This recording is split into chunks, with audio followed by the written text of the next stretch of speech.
Welcome to Rocco Radio. I'm Jason Bryan, and you're listening to Well Connected. We all know that the Internet of Things has a role in revolutionizing people's lives, with new initiatives that potentially can save time, but also keep us healthy. But in some regions of the world, access to smartphones isn't even that mature yet, and we have to find other means to support people with valuable information that can truly save lives. Recently, I had the real pleasure to interview Hannah Metcalfe, Country Manager of Tanzania and Kenya at Viamo. The company's motto is changing lives via mobile, and in our interview, Hannah really gave us some insights into the African telecoms market and how the operators working there with companies like Viamo can truly make a difference to people's lives. It wasn't just the fact that these people had got access to a mobile phone. It was like they'd got access to a whole world that they'd never experienced.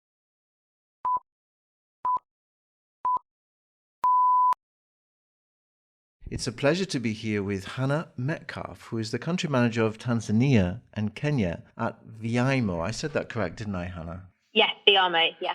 Can you tell me a little bit more about Viamo? Yeah, exactly. So Viamo was previously known as Voto Mobile up until about 5 months ago.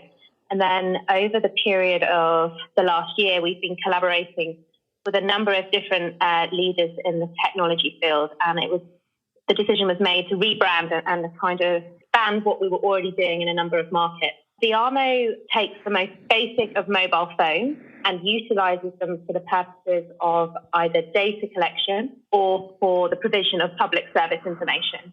So we're basically reaching people in remote and isolated communities who may not previously have been included in data collection efforts or may have never previously had an education or access to vital pieces of information in the space of health, agriculture, education, or financial inclusion, for example. So can you give me an example of a typical message or information that would be passed between the parties? Yeah, so a good example is for a mother or father is putting their child to bed. They want to know about what they need to do to ensure that their child can reduce the chances of getting malaria. And while maybe previously message campaigns had been put out across on radio or perhaps in health clinics, the challenge is that you're not necessarily getting information to those people at a particular time of need.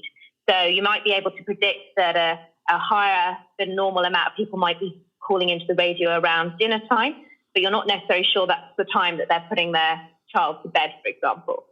But we provide a mobile service which is commonly known as 321, where people can call in to retrieve information. So they could call in to retrieve information about minimizing the risk for their child to get malaria, but they could also then call in if they suspect that their child may actually have malaria. And while we don't necessarily replace the doctor in any means, we can provide information that has been created by our content matter experts, local or international health organizations, and have the messages validated by the relevant ministries, and then put that up on our mobile service for people to access at their convenience. So typical message on that service would be between 60 to 90 seconds long, and people could call in and we try and stylize them so it's not just a boring kind of talking at type message. We often try and do dialogue. We use local voice talent, and we often or almost always provide the information on the service in local languages. So it's kind of like an IVR style solution. Exactly. So the person calls in and it says, if you'd like to listen to health information, press 1, agriculture information, press 2, education, press 3, and so forth.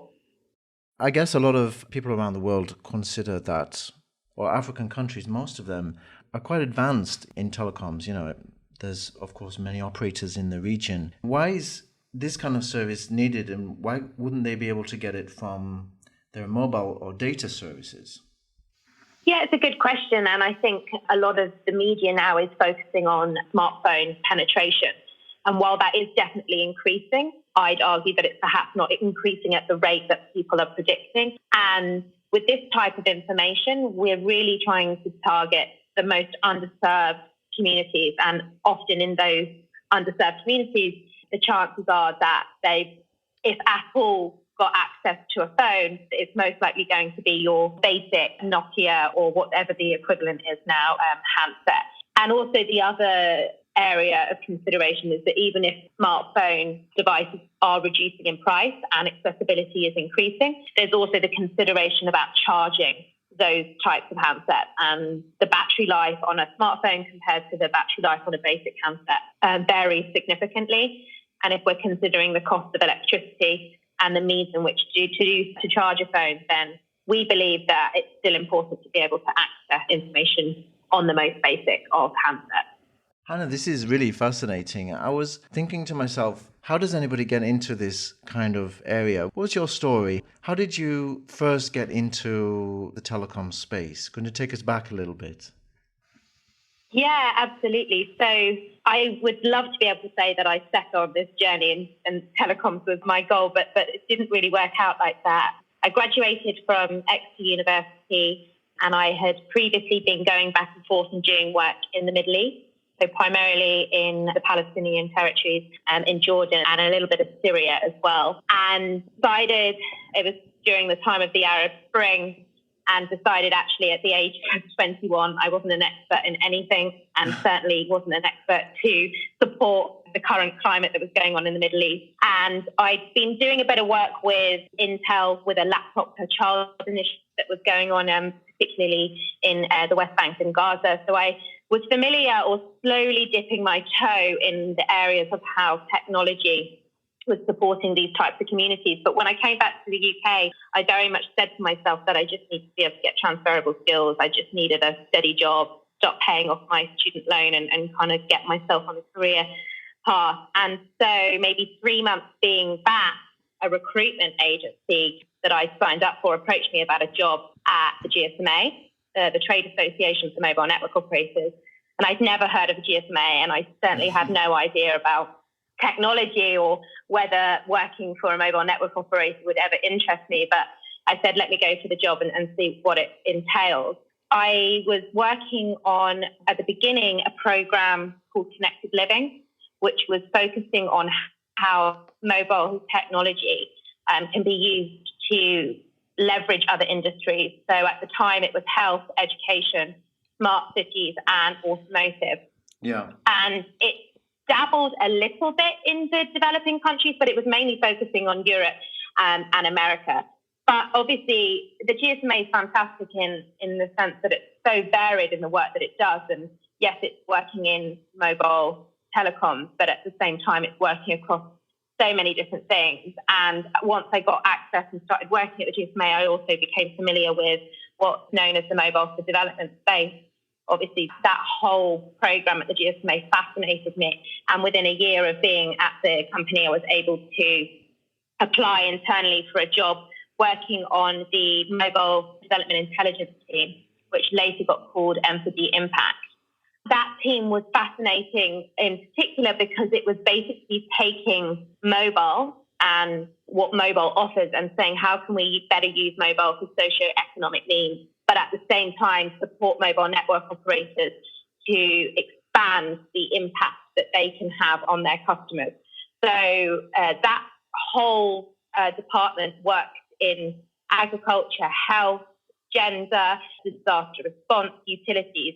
And so with MDI, Mobile for Development Intelligence, I was able to work across all of those different program teams, and our job was to basically get data. One of my main roles was to map on a tracker all of the different products and services that were coming into the market across Africa and Asia. And I was incredibly lucky to travel an incredible amount to various different countries, researching how mobile was changing the lives of people working in various different communities. So that must have been fascinating. Yeah. What were some of the key differences that you saw? I think the most amazing thing was that often in a lot of the cases and the partners that we were working with, they were giving access to services and information to people that had never had it before. So while in Europe and America, mobile phones are a vital tool that we all value and a lot of us probably couldn't live without, at the same time, it wasn't just the fact that these people had got access to a mobile phone. It was like they'd got access to a whole world that they'd never experienced. So I went to India and I worked with an organisation called Nextdrop, which was changing the way in which people could get information on when water was going to be available in their area of Bangalore. People had been having to give up their jobs because they couldn't risk not being in when the water was turned on in their area. And the fact that a service came to them through their mobile phone allowed them to know, okay, at 10 a.m. on Tuesday, water's coming to my house so I can continue to work. Or similarly, when we went to Madagascar and we were researching gender-based violence, I would sit with communities and women and hear about the fact that they didn't know that women and men had the same rights in the eyes of the Malagasy law. And so the fact that they got that information through their phone really highlighted to me the power in which a phone can have in these communities, and actually probably more than it does back home in the UK or in the US. Yeah, when we think about mobile engagement today, we think about getting a notification for a flight, or that must have been so interesting to be involved in.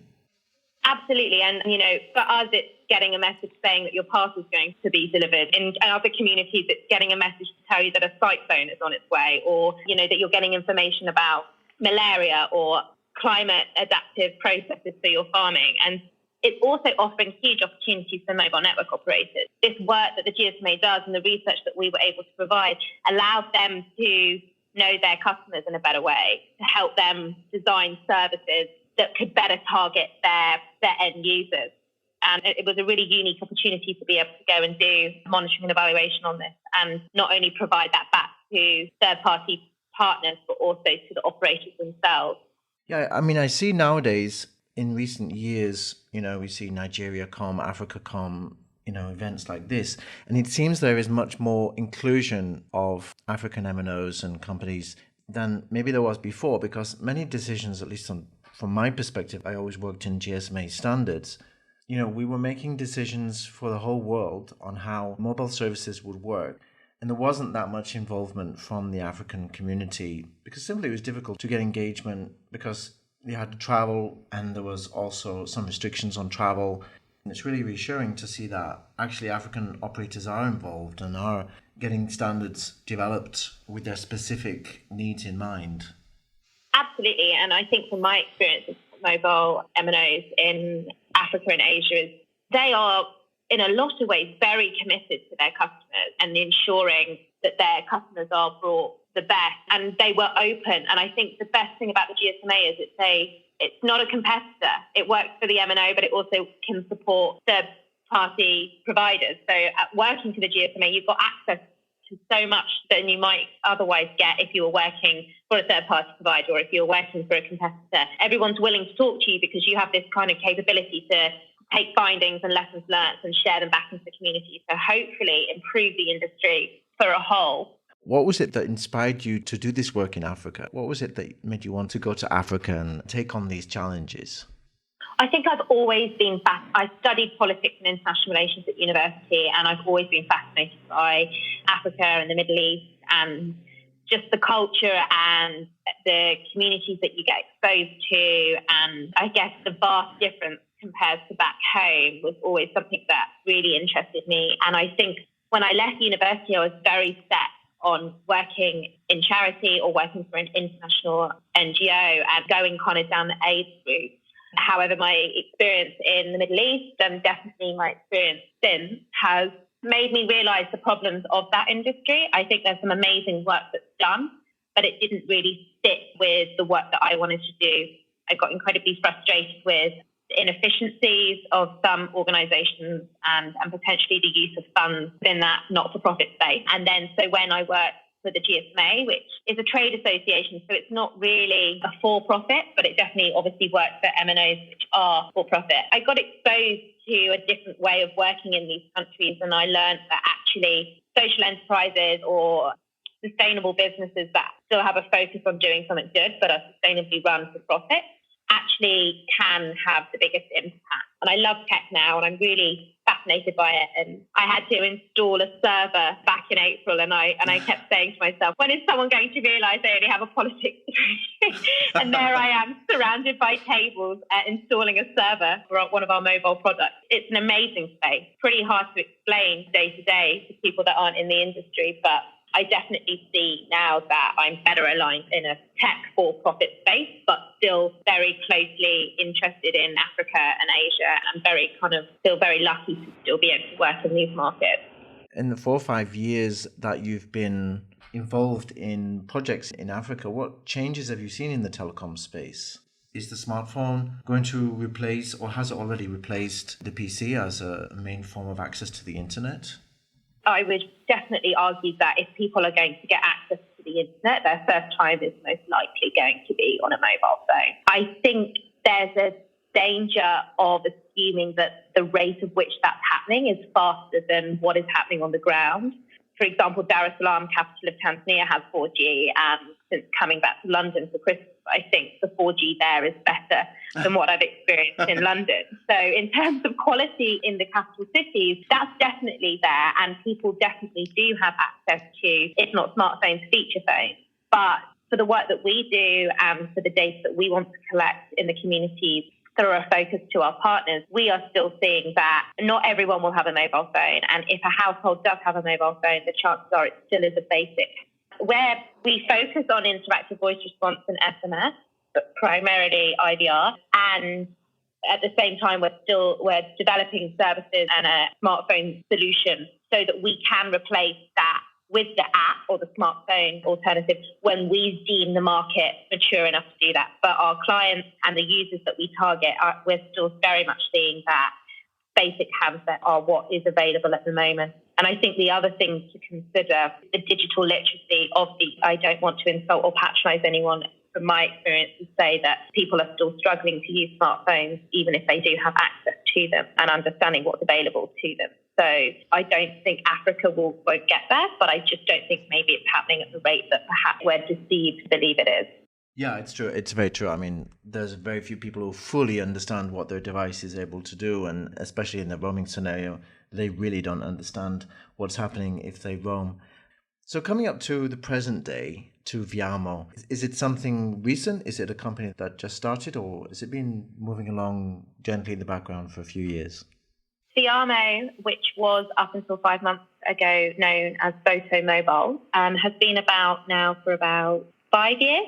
Its origins were in northern Ghana, and then it moved beyond that to West Africa. And now we're in 20 major markets in Africa and Asia. Since 2012, we've reached about 10 million people. Wow. So its growth has been huge. But its initial purpose when it came to existence was to target and try and support the Ebola crisis happening in West Africa. So how mobile could be used to get information to people, to collect data on spread of the disease. And then since then, it's grown and grown. And it was, I think the name Voto came out of the idea of being able to vote. So it was also being used for elections or, good governance, and allowing the everyday person to be able to engage in the electoral process through the use of their mobile phone. And we focus on data collection, so mobile-based surveying, hotline services, allowing people to ring in, register grievances, or to get information. And then our main service, which is in partnership with H&I, is 321, which is a service, a kind of one-stop shop for people to call in and get access to information if they don't have access to the internet. It must be extremely rewarding to work in the telecom space, but actually, on something which is not just about mobile network operators increasing their revenues. I mean, from my perspective, that's what this industry is about, and everybody's looking to do something more and to give something back. I can appreciate it's very rewarding to work for such a service. Yeah, it's incredibly rewarding, and no one day is the same. I never thought that I would learn the importance of spacing between cassava plants, or, the importance of weather alerts for farmers living in northern Tanzania, for example. So the breadth of what we can offer and the sectors we can have a role is huge, and it's incredibly exciting, actually. It's really inspiring, the work that you're doing, and I'm very impressed with the steps you've taken and just the guts that you have to go into these markets and to do this kind of thing. On diversity and inclusion, would you say this is a challenging market for women to work in? The telecoms industry especially is very male-dominated, and I became very aware of that very quickly with one visit to Mobile World Congress as part of the GSMA, which I'm sure you're familiar with. So I think it is hard, and there have been various conversations during my time at the GSMA, and especially my time now at Viamo, where being a woman definitely sets you apart from the people that you're dealing with. Also, being a foreigner definitely impacts my ability to engage with people or, local MNOs on the ground. And it's hard and it's frustrating and it's an additional kind of strain on your ability to do your day-to-day work. But I think as a woman in this industry, you just have to do your homework. You just have to not drop a ball, because if you drop a ball, you validate a stereotype. I referenced about going and installing a server in a data center, even just to be able to pass security clearance, to give the assurance that I knew what I was doing. I think the fact that I was a woman made them more skeptical than perhaps if I'd been a man. So it is hard, and definitely myself and other women in the industry I know echo the same sentiments, but I think it's changing. I think people are more conscious of it. I think it's still a problem that definitely needs to be addressed, but definitely a really exciting space, and I hope that more women are kind of encouraged to go into it. I know there's an assumption that it is heavy tech and I spend days coding, but definitely within the MPD space and the work that we do, it's so diverse. So some days are incredibly tech heavy, but other days are incredibly qualitative, and I'm out speaking to users and I'm using other skills to engage with them on how we can improve our service. So it does depend. I think this is incredibly inspiring, and it's amazing the steps you've taken as an individual to kind of get into this sector and to follow what drives you, I think that's really fantastic. Hannah, thank you so much for your time. This has really been a pleasure to speak to you, and I wish Viamo and you a very good 2018 and best of luck with all your projects. Thanks so much, Jason. It's a pleasure speaking with you today. We hope you enjoyed this week's podcast. Look out for more in the Well Connected series in the coming weeks. If you're an MNO, enterprise or vendor, you might be interested in participating in our messaging strategy surveys, focused on understanding what are the next trends in messaging. All you need to do to take part is just click on the survey for your business type on our research projects page. For your time spent in the survey, Rocco will send you free strategic content created from the feedback across all 3 surveys. Until next time, this is Jason Bryan, and you've been listening to Well Connected from Rocco Radio.